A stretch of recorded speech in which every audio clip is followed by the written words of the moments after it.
Hello, welcome to my YouTube channel. This time around, we are going to be looking at Genesis chapter 6, verses 9 to 22. And we are talking about the Ark of Obedience. But before then, I would like to quickly just reiterate what we did the last time.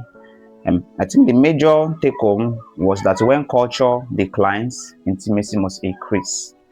Because culture increased and people began to do what they wanted to do, and wickedness really spread. But in the midst of the spread of wickedness, we had two examples: Enoch and Noah. Well, Enoch could look like the representation of perfection, one who did not die and who walked with God. And Noah represents an example of just grace, sheer grace, nothing more but grace. But the lesson from there is, as wickedness is increasing, I should choose to remain intimate with God, who gives me the strength and ability to say no to wickedness, but yes to righteousness. So I'll read Genesis chapter 6 now, from verses 9 to 22, as the culture has been. This is the account of Noah and his family. Noah was a righteous man, the only blameless person living on earth at the time, and he walked in close fellowship with God. Noah was the father of 3 sons, Shem, Ham, and Japheth. Now God saw that the earth had become corrupt and was filled with violence. God conserved all this corruption in the world, for everyone on earth was corrupt. So God said to Noah, I have decided to destroy all living creatures, for they have filled the earth with violence. Yes, I will wipe them all out along with the earth. Build a large boat from cypress wood and waterproof it with tar, inside and out. Build a large boat from cypress wood and waterproof it with tar, inside and out. Then construct decks and stores throughout its interior. Make the boat 450 feet long, 75 feet wide, and 45 feet high. Leave an 18-inch opening below the roof all the way around the boat. Put the door on the side, and build 3 decks inside the boat, lower, middle, and upper. Look, I am about to cover the earth with a flood that will destroy every living thing that breathes. Everything on earth will die, but I will confirm my covenant with you. So enter the boat, you and your wife and your sons and their wives. Bring a pair of every kind of animal, a male and a female, into the boat with you to keep them alive during the flood. Pairs of every kind of bird and every kind of animal and every kind of small animal that scurries along the ground will come to you to be kept alive. And be sure to take on board enough food for your family and for all the animals. So Noah did everything exactly as God had commanded him. All right, so that's the end of the passage for today. The Ark of Obedience is what we are looking at here. What's the overview of this text? The earth is filled with violence. God instructs Noah to build the ark. Detailed dimensions are given. Noah obeys exactly as commanded. The earth was filled with violence. Yes, right? The earth was filled with violence, and God now instructs Noah to build ark. For what? We will see. Detailed dimensions are given. God always gives details. God always gives details for whatever instructions he gives. There are always details in the instructions, and it's important to pay attention to the details, and that is what makes us excellent. Excellence is not perfection, but excellence is the attitude that embraces perfection.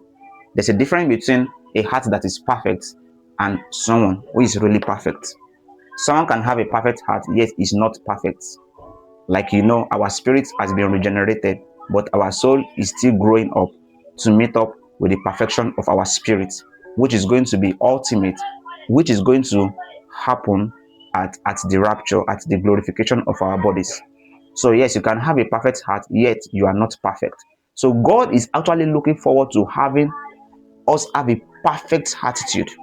Not necessarily being perfect, but a perfect attitude. That mindset that believes that this thing must be done just as I have been given.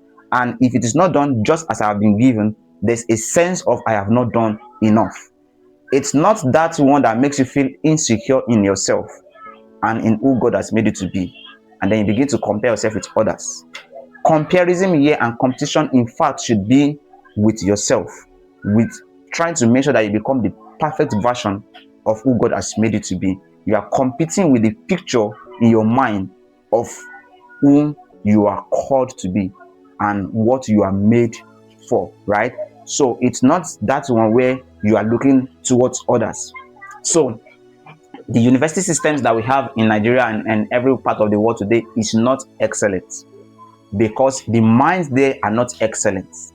Yes, we may have an excellent attitude, but excellence is more like perfection. It's more like this must be done exactly like this. There is no university that can meet up. Every university's excellence is relative. That is why professors are not the same. That's the truth. They are not the same.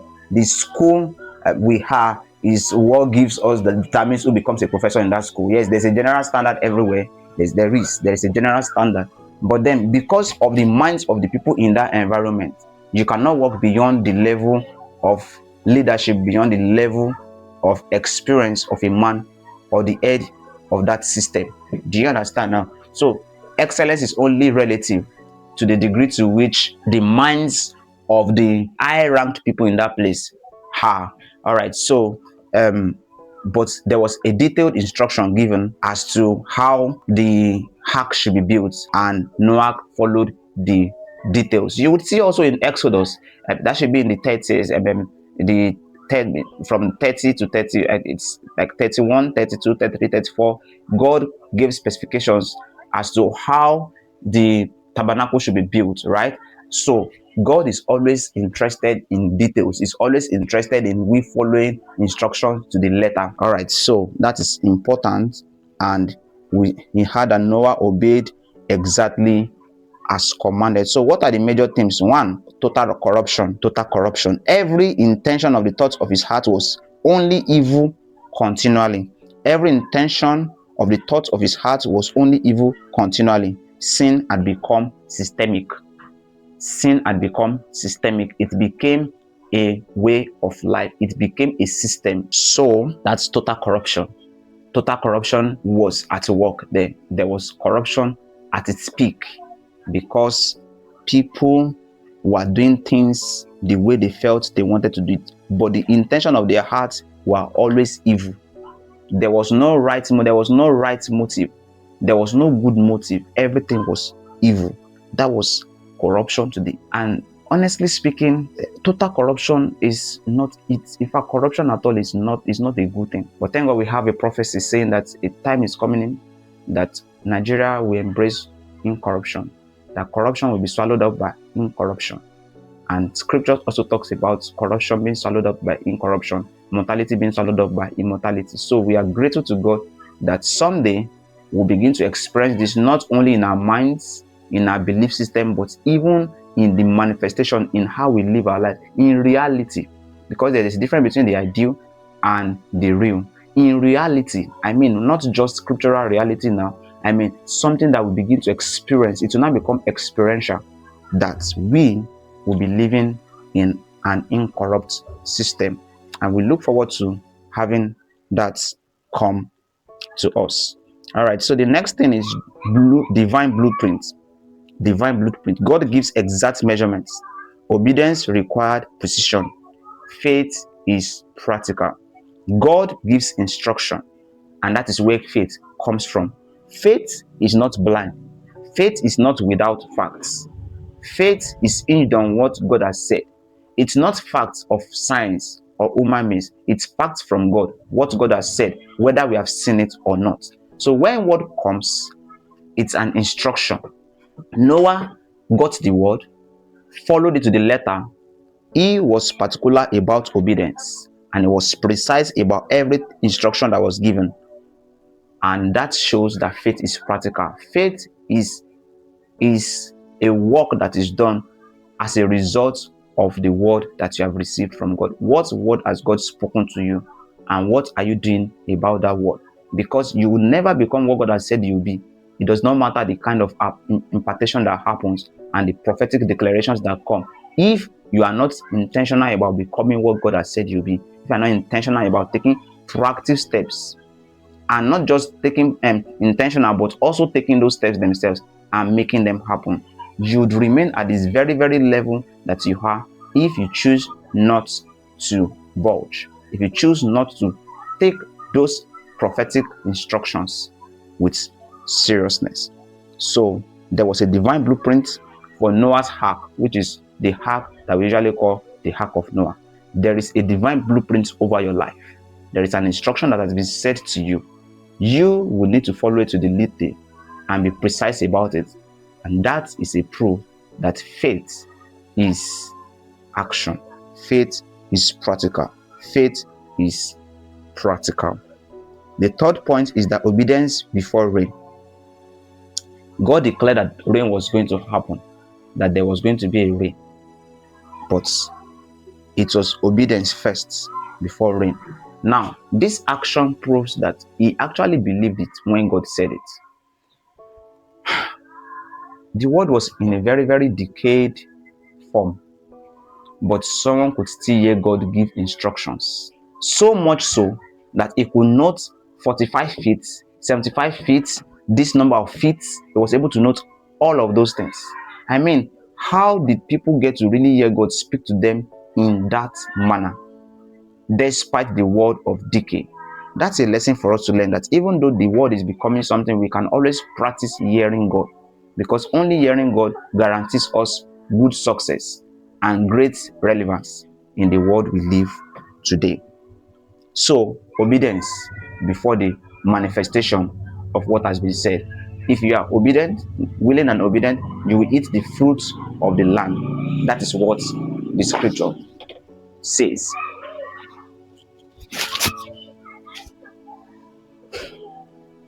All right, so let's look at the next one. It says the ark as salvation.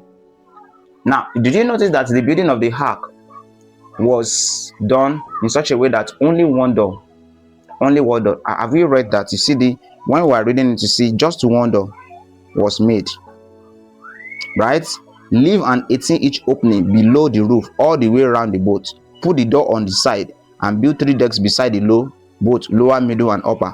So it was just one door, just one opening that we had. Yeah, there were windows. I think there were windows up, but only one door. And of course, no one enters the house through a window, and it's not called a thief. Only thieves enter houses through windows. People, real people, people enter the house. Decent people who know what life should really be or how things should be done, who understand ethics. Well, whether you understand ethics or not, even the bad ones don't just enter through the window unless they are going to someone else's house to boggle the house and steal. So people go through the doors. And even houses, we don't have just one door. We have like 2 or 3 doors. Maybe one to enter from the front, one from the back. Then we have doors in the rooms and all of those things. But in this particular house, we had just one door. What does this signify? It signifies that there is only one way. One way. And that way is Christ. That ark actually points to Christ. Don't forget, John chapter 14 verse 6. I am the way, the truth, and the life. No one comes to the Father except through me. So no one enters that ark of salvation except through that one door. Which is the only way to salvation. If you enter that ark, you have to enter through that door.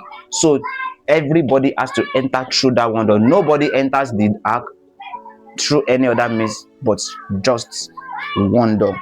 There is only one way to salvation. Acts chapter 4 verse 12. There is no other way in heaven, under heaven, even beneath the heavens, through which anyone can be saved except the name of Jesus. What are you doing about that? Let's go quickly to application. Obedience often looks foolish before fulfillment. Obedience always looks foolish before fulfillment. God's instructions are specific for a reason. Your obedience may save your household. After this man has done all the work, like I said the other time, Noah was not a perfect person. Noah only found grace. But because Noah obeyed and built the ark, it was only fair And I'm saying this with every form of awe and reference for God. But I'm saying that it was only fair, just as it is, even though man's ways are different from God's ways. But there are some of the things that we do that show that we are images of God. Just like someone would just look at someone and say, oh, the fact that you are committed to this, I think I should involve your family and get other people that are connected to you to benefit from this. Right? So that is also how it was only fair for God to include his sons. Right? His sons. So you see what we are talking about right now. It was not because these sons were perfect. No. Every one of those 8 people were just privileged by the grace of God to enter the ark. So, before I talk about closing this, I'm going to say this in few seconds. Talking about the way to salvation. If you believe that there are many ways through which a man can be saved, you are not different from the one who is not saved at all. Because to be saved, you have to believe just in one way, and not just one way, but Jesus as that way. Jesus is the only way to salvation from sin. Jesus is the only way to salvation from corruption. Jesus is the only way to salvation from addiction. Jesus is the only way to wickedness and corruption. Jesus is the only way to salvation from wickedness and corruption. So, if you do not have Jesus in your hearts, because you have not believed and confessed him, it is a good time to decide to embrace Jesus. Death does not come announcing that is coming. Death can come even if rapture is not now. And if rapture happens now, everybody is living. So what happens to you if at rapture you don't get to live? If your name is struck out of the book of life at death, or your name is struck out of the book of life at rapture, think about it. The penalty is not small. It's not small. I'm not here to scare you because I don't like to. But the truth is, someone who refuses to accept what Christ has done for him would have to pay for his own sins himself. And you don't want to have that experience. Thank you so much for listening to this session. Thank you for listening to this session. The Lord bless you. I want to encourage you to subscribe to this YouTube channel, to share this video, to subscribe, to click the notification button so that you can get more videos from us, and also to drop a comment in the chat box. Say something about this session, say something about the videos you have watched before now, and let us know you anticipate the next video. Thank you.